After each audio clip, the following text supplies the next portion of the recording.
When you visit an Oxxo, you realise that Coca Cola is king.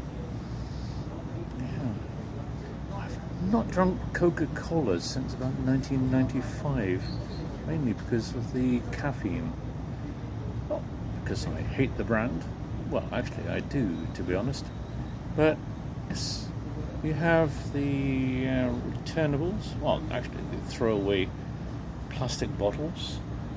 But up here you have the Mexican Coke glass bottles, which are really popular in the United States, actually.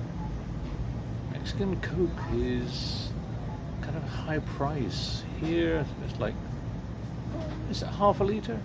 I'm not sure. No, it's like 600 milliliter bottles. But really, look at all the different sizes of Coke bottles there are. And then over here we have more Coke. Jeez. Why is Coke the way it is here in Mexico? It's incredible, isn't it?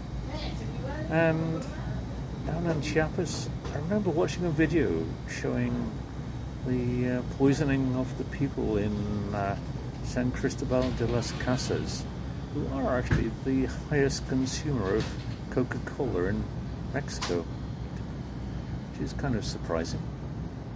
Just interrupted by somebody who wanted some Coca Cola. Look at that. A huge fridge just devoted to Coca Cola and a minor amount of Pepsi. Oh well, such is life here in Monterrey. Bye for now. Thank you all. See you soon.